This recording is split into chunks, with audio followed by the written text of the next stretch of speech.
All right, guys, we're going to have chapter 13 and chapter 14. Ravi, after my failure to impress Mrs. Beam with my Vedic math and then the tripping episode, I can hardly wait for the morning to be over. At lunch, I will sit with Dylan Samreen and the other boys and come up with a plan for how to put Bigfoot in his place. Huh. One time at Vitamin D, a boy named Hassan stole a pair of leather batting gloves from my sports bag. My friends and I caught up with him after school and pushed him into the corner until he cried like a baby and gave me back my gloves.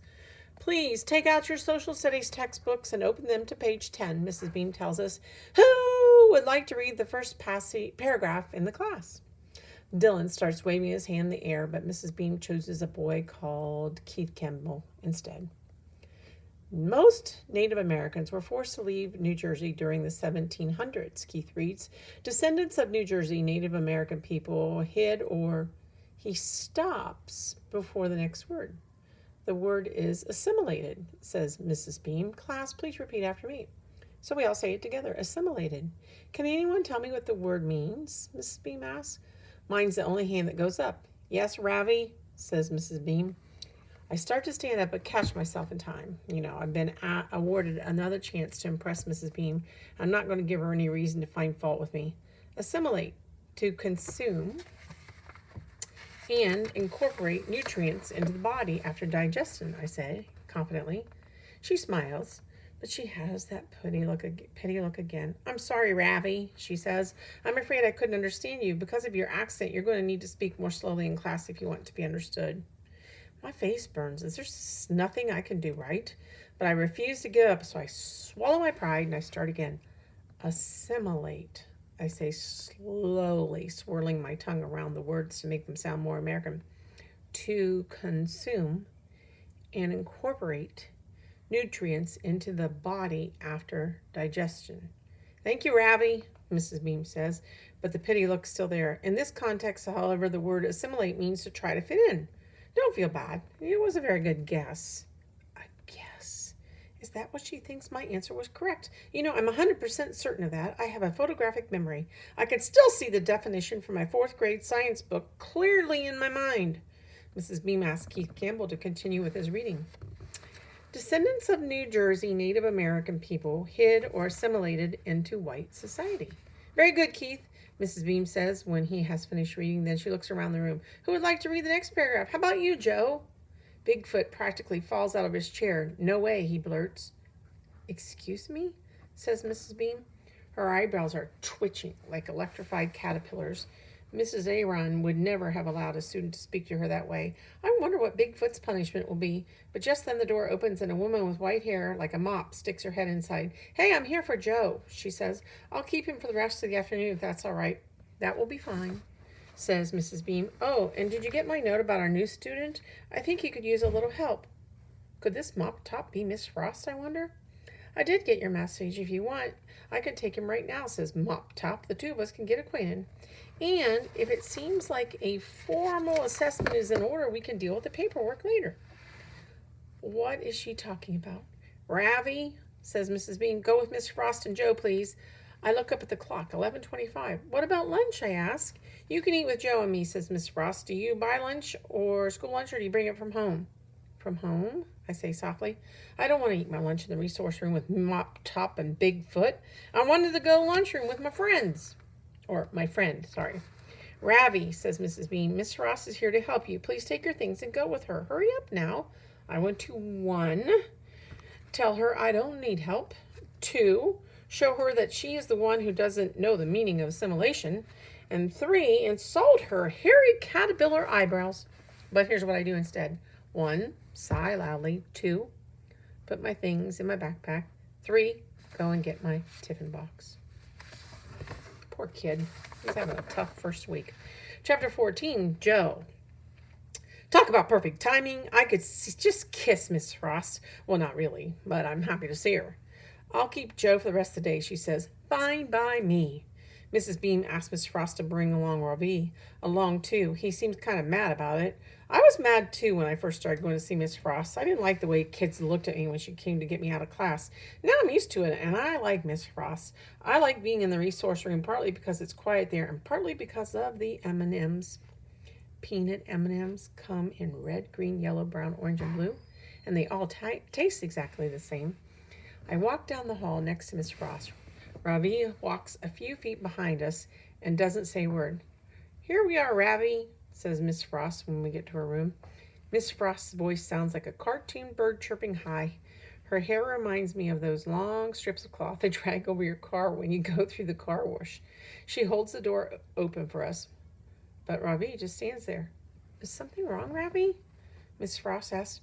Ravi pushes up his glasses, rubs his nose, then he puts his shoulders back and stands up really straight. "My name is not Ravi," he says. "It's pronounced Ravi. I'm not going to bother to tell you how to pronounce my surname because you'll never be able to say it right." Miss Frost looks surprised. "I'm very sorry if I mispronounced your name," she says. "I certainly didn't mean to offend you." "I don't belong here," he says, pushing his glasses up again. "I speak perfect English. I was at the top of my class in India. My IQ is 135. I don't need special help. I'm not like him." He points his finger at me.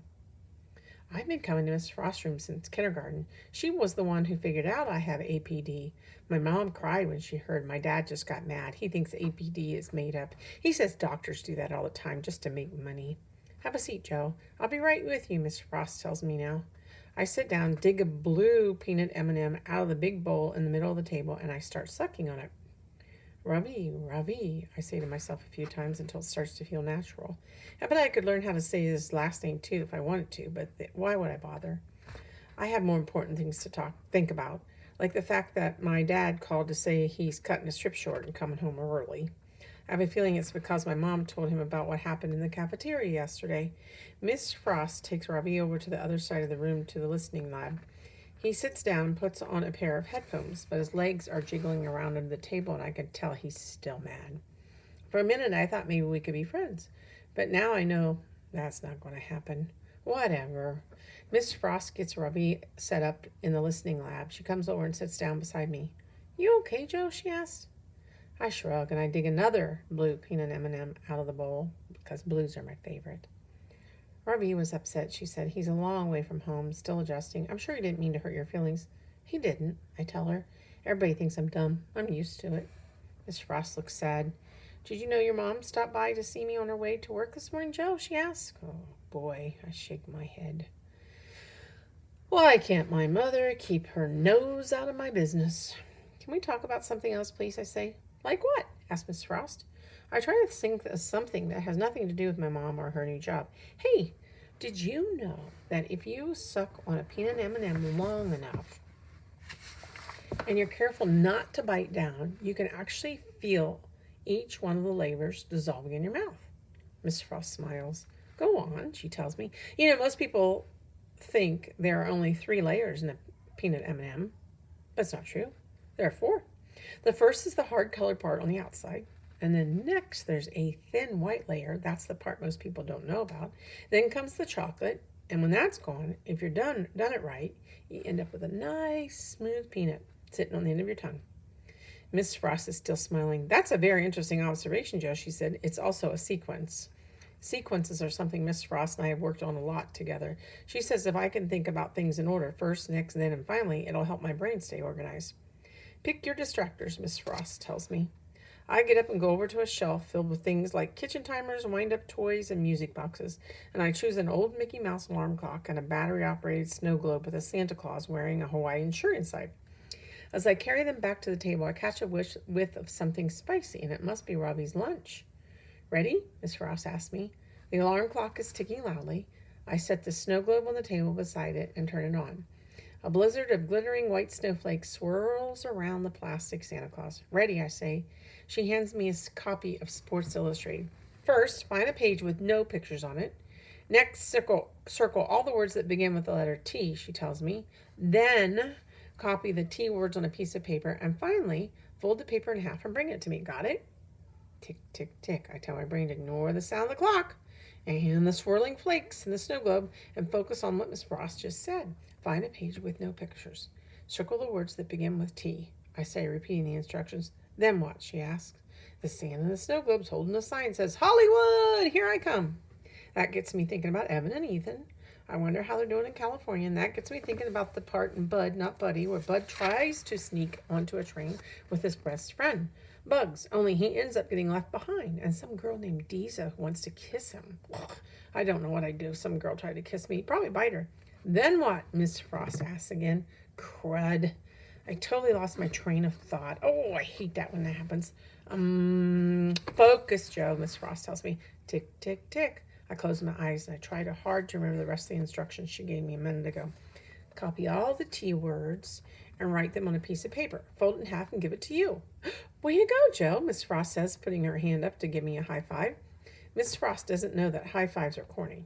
I look over at Robbie to see if he's watching, but luckily he's busy looking at the dictionary. He asks again if he can go back to class, and this time Miss Frost goes over to talk to him. I can't hear what they're saying, but I guess she gives in and decides to let him go because he shoves his stuff in his backpack real fast and he heads straight for the door. Fine by me. Miss Frost offers Robbie an M&M from the candy bowl, and even though there are plenty of other colors, wouldn't you know it, he reaches in and takes a blue one. What really ticks me off is it's a double. 2 M&Ms stuck together. Those are rare. He doesn't say goodbye. He doesn't eat the M&M either. Just puts it in his pocket and heads to the door. Something's different about him. He's not mad anymore. He seems more sad. Not that I care about his feelings. I'm glad he's leaving. Joe, says Miss Frost, I'll be back in a minute. Then we can get lunch. As soon as she's gone, I put down my pencil and dumped the whole bowl of M&Ms out on the table. I go through them one by one looking for doubles, but there aren't any more. Doubles are rare, especially blue ones. I'm kicking myself. How could I have missed that? I'm not sure. I always wonder about the layers of it. Peanut M&Ms. I never thought of all those different layers before.